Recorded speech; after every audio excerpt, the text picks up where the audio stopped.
Novel जाने रेहान, अस्कलम नूर हयात Shah, case number 40।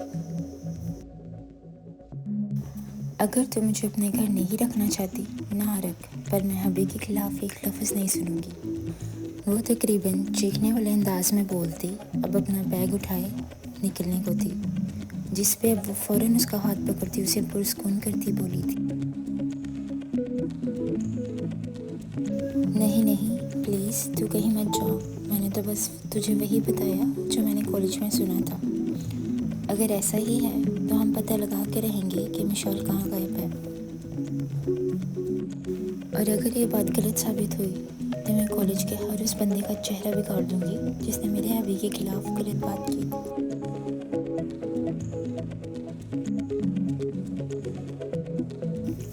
वो अपनी मुठ्ठियाँ भींचे, अब अपना छोटा सा मुंह फुलाए गुस्से से बोली थी, जबकि हयात को इतना गुस्से में देख वफा अब डरते हुए उसे पुरस्कून कर रही थी। ठीक है, पर फिलहाल तो ये चिप्स पकड़ और आराम से बैठ के खा, अपना ही घर समझ।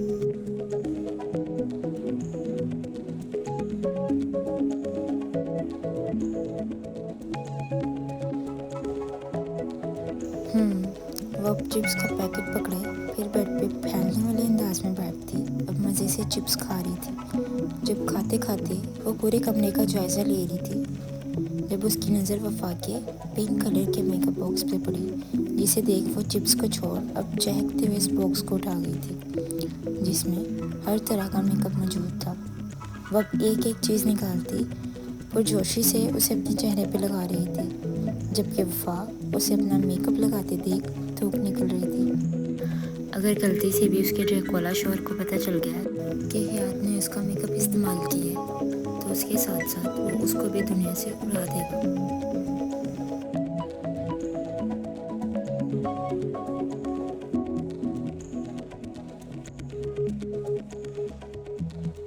हयात बस करना, और कितना मेकअप करेगी। उसे लाल रंग की लिपस्टिक अपने छोटे नरम मुलायम होंठों पे लगाते देख वो अब घबराते हुए बोली थी, जबकि वफा के बोलने पे हयात ने उसे बगौर देखा था, जिसे देख वो अपने होंठों पे उंगली रखती, अब ऊपर देखते हुए दुआएं मांग रही थी कि आज गलती से भी रियान हयात को ना ढूंढ ले।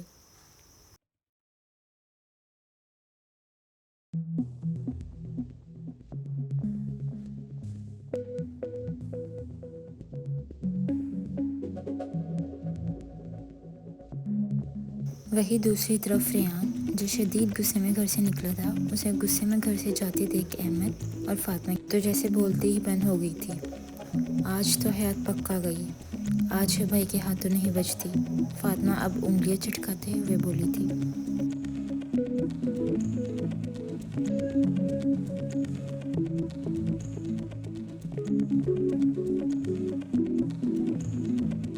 जबकि अहमद तो बस अपने आसपास बढ़ती सिक्योरिटी को देख मुंह बिगाड़ते रह गया था। क्या मतलब, अब उस छोटी आफत की वजह से उन पे 24 घंटे गार्ड मुसल्लत रहेंगे।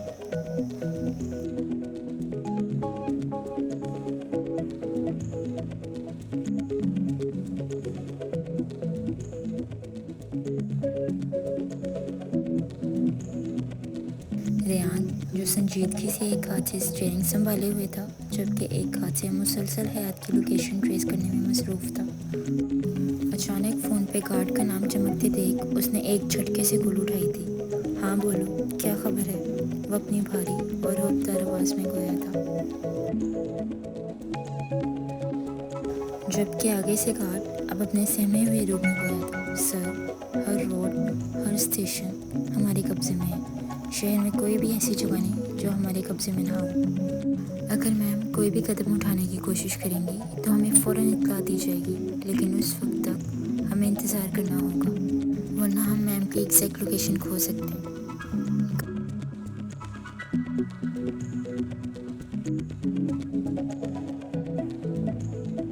गार्ड्स की बात सुनते ही रेहान के माथे पे गहरे बल पड़े थे। उसकी आंखों में झलकता गुस्सा अब साफ दिखाई दे रहा था।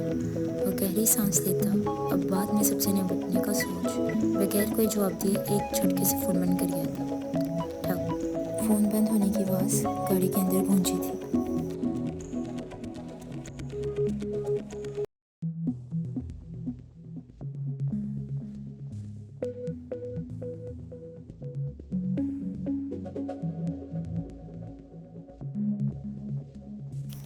जबकि दूसरी तरफ कार्ड अभी भी कुछ कह रहा था, मगर लाइन कट चुकी थी। रेयान फ़ोन एक तरफ फेंके स्टीयरिंग पे अपनी गिरफ्त मज़ीद सख्त करता। अब अपनी गर्दन पर हाथ फेरे अपना गुस्सा काबू करने की कोशिश कर रहा था, जबकि हाल उसका कुछ ऐसा था जैसे अभी उसकी रगें उभर के बाहर आ जाएंगी। आई स्वेयर हयात, एक दफ़ा तुम मुझे मिल जाओ, फिर देखना मैं तुम्हारा क्या हासिल करता हूँ। बहुत शौक है ना तुम्हें घर से भागने का। आज के बाद तुम घर से क्या, कमरे से भी बाहर निकलने से पहले 100 दफ़ा सोचोगी। वो सिपाट चेहरा लिए अब गुस्से से कहता, अपनी गाड़ी खाली सड़कों पे स्पीड से दौड़ाता। अब याद की लोकेशन ट्रेस करने की कोशिश कर रहा था, जब अचानक एक जगह से गुजरते उसके फ़ोन पे लाल रंग की बत्ती ने चमकना शुरू किया, जो यकीनन वफा के हॉस्टल वाला रोड था, जिस पे वो अपनी स्पीड तेज़ करता हुआ सीधा उसी स्मत भरने लगा। उसकी आंखों में गुस्से की झलक साफ नजर आ रही थी। जबड़े भिंजे हुए थे और हाथ स्टीयरिंग पे सख्ती से जकड़े हुए थे। कुछ ही देर में वफा के हॉस्टल के बाहर मौजूद था।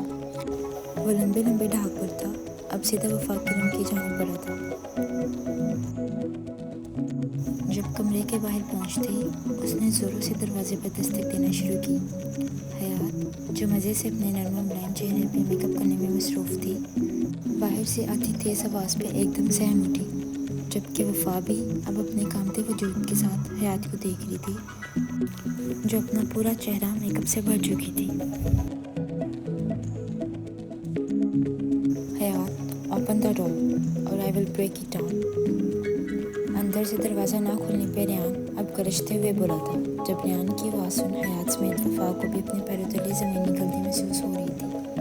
अभी उन्होंने शक्ल बनाई, अपना निचला होंठ बाहर निकाले बोली थी,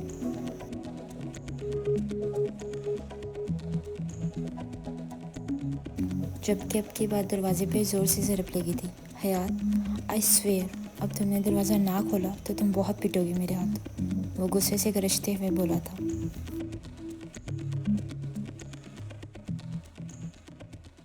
जबकि रेयान की बात सुन वफा फ़ौरन घबराते हुए दरवाज़ा खुल गई थी।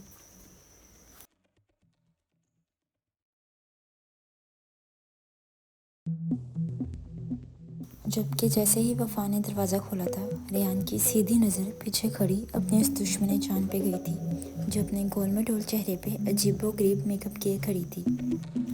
नरम मुलायम होंठों पे लाल रंग की लिपस्टिक बेतरतीबी से लगी हुई थी,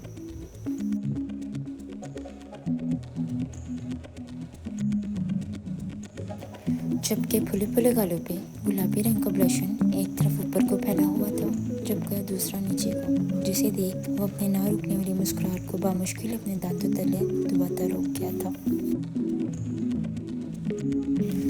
जबकि हाथ उसे देख अब सहमा हुआ चेहरा लिए होंठ नीचे लटकाए अब दीवार के साथ चिपक के खड़ी थी।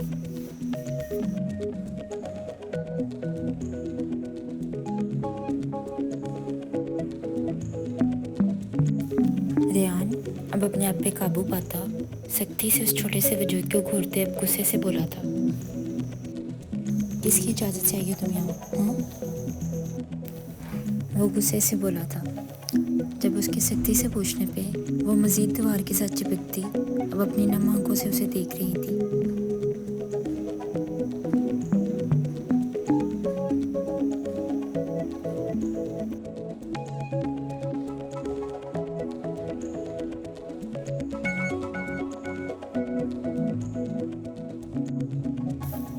जो ना रुकने वाली घूरियों से उसे घूर रहा था। हयात, मैं कुछ पूछ रहा हूँ तुमसे, किसकी इजाज़त से आई हो तुम यहाँ पे? अब आप अपनी ब्लैक शर्ट के बाजू जिसमें वो बेहद हसीन लग रहा था उसे फोल्ड करते हुए अब उसकी जानिब बढ़ता गुस्से से बोला था, जबकि उसे गुस्से से अपनी जानिब बढ़ता देख अब वो इधर उधर देखती बिना सोचे समझे अपने पास पड़े मेकअप के प्रोडक्ट्स उठाती उस पर फेंकना शुरू हो गई थी, जिससे वो नीचे झुकता अब बचते हुए लंबे लंबे ढाक पड़ता सीधा उसके पास पहुंचा था।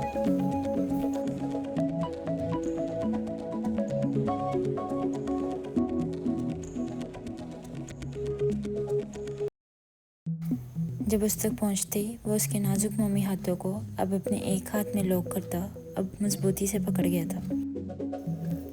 दिमाग खराब हो गया है तुम्हारा? हाँ, तमीज़ भूल गई है तुम्हें? एक तो बिना बताए घर से आई हो, ऊपर से हाथ चालाकी कर रही हो।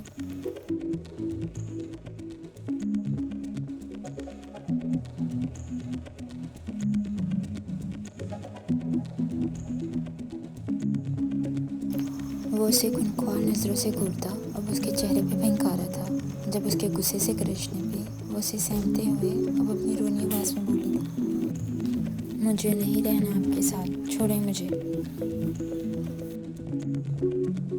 बस उसकी यही कहने की देर थी जब रियान हल्के हाथ से उसके दो कान के नीचे लगा गया था।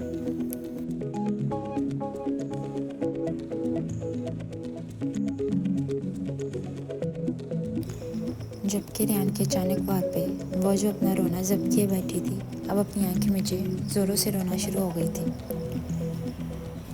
वो अपना सांस रोके मुसलसल मुंह खोले रोती जा रही थी।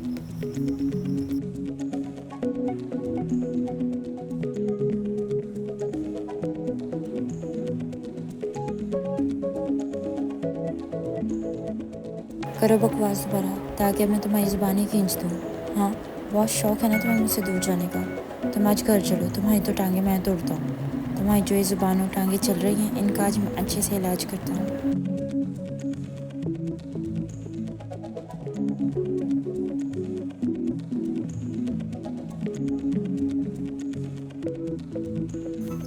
वो गुस्से से कहता, अब पीछे मुड़कर वफा को घूर रहा था जो धूप निकलती उसे देख रही थी।